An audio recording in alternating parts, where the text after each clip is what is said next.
ये new interesting exciting video में आप सभी लोगों का स्वागत है। मेरा नाम है सुधीर और इस पर्टिकुलर वीडियो में हम बात करेंगे Nifty and bank Nifty option chain के बारे में। उसको समझने की कोशिश करेंगे, अंडरस्टैंड करेंगे कि आज की एक्सपायरी के बाद कल मार्केट कैसा मोमेंटम करेगा और ये जो मंथली सीरीज है इसमें कैसा डाटा बना हुआ है उसको अंडरस्टैंड करने की कोशिश करेंगे। तो जल्दी से वीडियो को स्टार्ट करते हैं पे और समझेंगे यहाँ पे कि कल से जो नई सीरीज स्टार्ट हो रही है बेसिकली वो मंथली सीरीज है, उसमें कैसा डाटा बना हुआ है और मार्केट का कैसा मूवमेंट रह सकता है कल के ट्रेडिंग सेशन में, इसको हम समझने की कोशिश कर रहे हैं। बट सबसे पहले बात करेंगे मार्केट एट 11 के वीडियो की।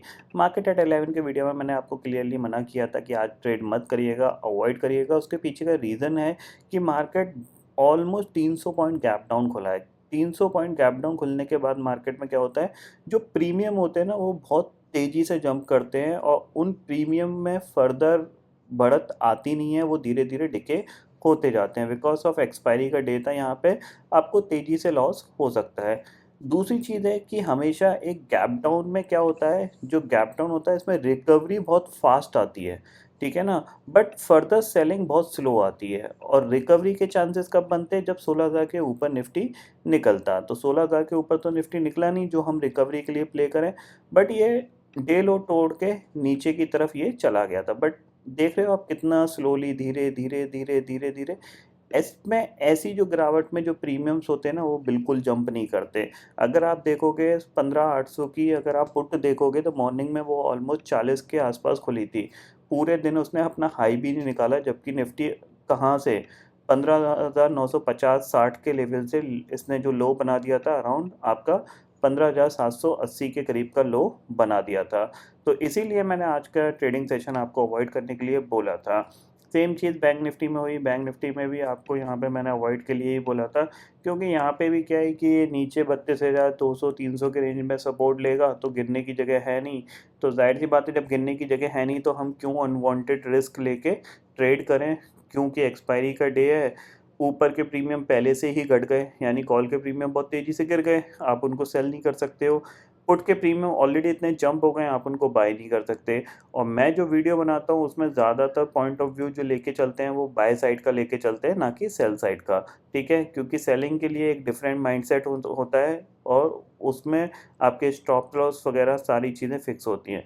बट बाइंग में आप मोमेंटम कैच आउट करने की कोशिश करते हो और वो मोमेंटम होना बहुत ज़रूरी होता है। अगर नहीं होगा मोमेंटम तो आपको लॉस होने के चांसेस बहुत ज़्यादा रहते हैं, ठीक है। अब बात करते हैं हम कल क्या हो सकता है, ठीक है। तो सबसे पहले हम ये सारी लाइनें हटाएंगे, क्योंकि अब क्या है कि मार्केट अपना एक गैप डाउन ओपनिंग के बाद वहीं पे आ गया जहाँ से बाउंस किया था। उससे पहले ऑप्शन चेन डाटा से पहले मैं आपको समझा देता हूँ कि नैस्डैक के अंदर जैसे कि हम पिछले 2-3 दिन से कंटिन्यूअसली एनालिसिस कर रहे थे और कंटिन्यूअसली मैं आपको वो चीज़ समझा रहा था। क्यों समझा रहा था, उसके पीछे का रीज़न था। देखो, मैंने आपको क्या बोला था, कल भी बोला था कि अगर ये 12,500 के ऊपर निकल जाता है तो ये शॉर्ट टर्म बॉटम बन जाएगा। अगर ये नहीं निकल पाया तो आप एक नया स्विंग लो लगते हुए देखोगे। कल ही के ट्रेडिंग सेशन में सेलर्स ने अपना जलवा दिखा दिया। 12,500 से सीधा-सीधा कल ऑलमोस्ट 635.5% गिरावट देखने को मिली है। ऐसा क्यों हुआ कि यहीं से गिरा? क्योंकि देखो ये एक लेवल है, ठीक है ना? अगर बायर किसी भी तरीके से इस लेवल को निकाल देते हैं ना, तो फिर सेलर के पास दोबारा सेल करने के लिए जगह नहीं है कहीं पे भी। जब तक ये 13,500 नहीं पहुँचेगा तब तक यहाँ पे सेलर हिम्मत नहीं करेंगे सेल करने के लिए। क्योंकि जिस तरीके से बायर्स के पास लेवल होता है, ऐसे ही सेलर्स के पास भी लेवल होता है। बायर्स ने नीचे से देखा ऑलमोस्ट 5, 6, 7% का पुल बैक दिखा दिया, ठीक है?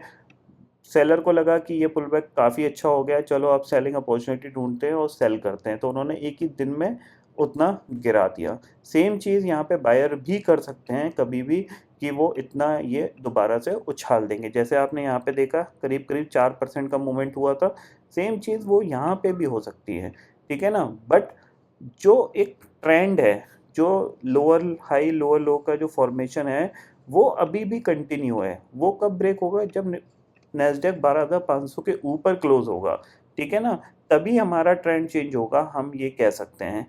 या फिर हम कह सकते हैं कि नेगेटिव ट्रेंड से हम न्यूट्रल ट्रेंड में चले जाएँगे, ठीक है? इतना आपको यहाँ पे समझ में आ गया होगा कि प्राइस किस तरीके से मूव करता है।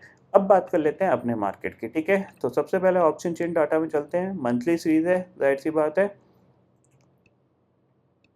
26 मई की एक्सपायरी है यहाँ पे। और अगर आप देखोगे तो निफ्टी के अंदर चलते हैं और निफ्टी 26 मई का हम लगाते हैं 15,800 के आसपास निफ्टी की क्लोजिंग हुई है। तो 15,800 की कॉल पे करीब 30 लाख का ओपन इंटरेस्ट खड़ा हुआ है, 15,900 की कॉल पे करीब 23 लाख का, और 16,000 की कॉल पे आपको 49 लाख का ओपन इंटरेस्ट दिख रहा है।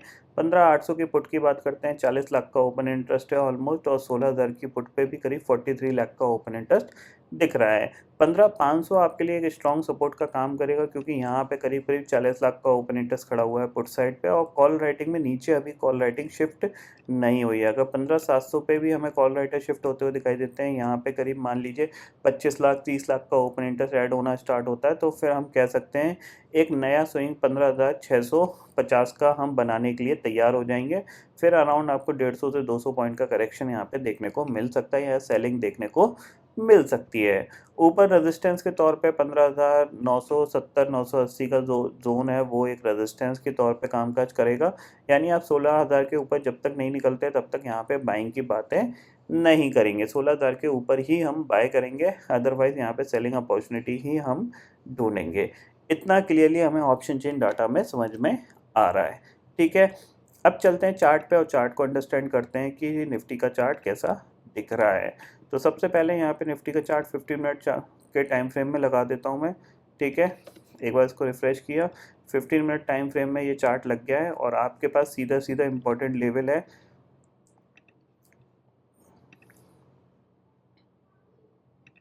ये और ये। अगर हम दोबारा से 16,000 के ऊपर निकलेंगे तो हम एक बार बाइंग की बात करेंगे, टारगेट होगा 16,250 का।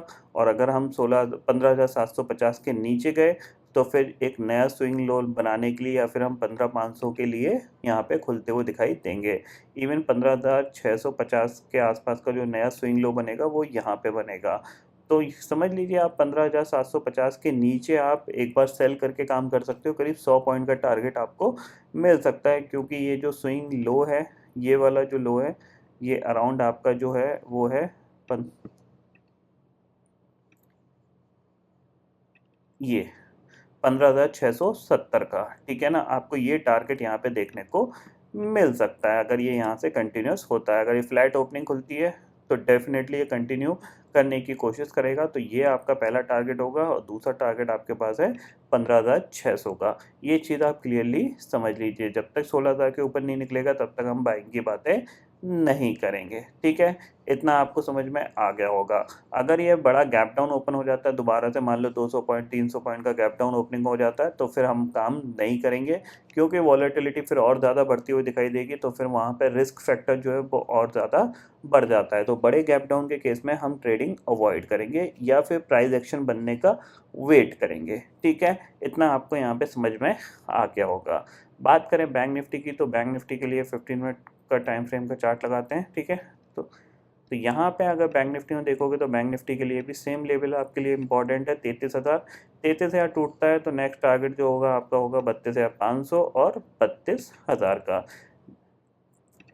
33,600 के ऊपर हम या 700 के ऊपर हम बाइंग करके काम कर सकते हैं। टारगेट होगा हमारे पास 34,000 का, ये आप क्लियरली समझ सकते हो। अगर यहाँ पे ग्लोबल मार्केट में आज बाउंस बैक आ जाता है तो फिर हो सकता है हम यहाँ से रिकवर कर जाएं, बट चांसेस वेरी हाई कि ये थोड़ा सा सेलिंग के लिए आ सकता है नीचे, फिर जाके रिकवरी यहाँ पे दिखाएगा।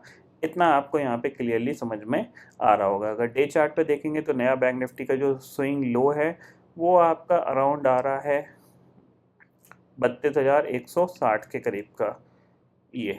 ठीक है, इसको मैं मार्क करता हूँ क्लियरली। 15 मिनट का टाइम फ्रेम, और अगर हम इसके नीचे निकले, ठीक है, तो फिर ये 800 पॉइंट की जगह हमारे लिए खुलती हुई दिखाई देगी। तो हम इस गिरावट को, यानी इस चैनल को हम फिल कर सकते हैं। ये जो चैनल है हम इसको फिल कर सकते हैं। ठीक है ना, तो हमारे पास कल के लिए जो इम्पोर्टेंट लेवल है वो 33,000 ही है। 33,000 के नीचे ट्रेड करना स्टार्ट किए तो हम यहाँ पे फर्दर वीकनेस दिखाएंगे। निफ्टी के अंदर करीब 200 पॉइंट की वीकनेस यहाँ पे 200 से 300 पॉइंट की आ सकती है, 15,500 तक जा सकता है निफ्टी। और बैंक निफ्टी आपका करीब 700 से 800 पॉइंट तक गिर सकता है। बट इम्पॉर्टेंट चीज़ है कि ये लोअर लो लोअर हाई का फॉर्मेशन बनाना चाहिए, यानी कंटिन्यूसली लो पे लो बनाना चाहिए। आज एक्सपायरी थी तो कह सकते हैं हम एक्सपायरी की वजह से कोई फर्दर मूवमेंट, शार्प मूवमेंट नहीं आया, बट कल डेफिनेटली आ सकता है या फिर मंडे के ट्रेडिंग सेशन में आ सकता है। इतना आपको क्लियरली समझ में आना चाहिए।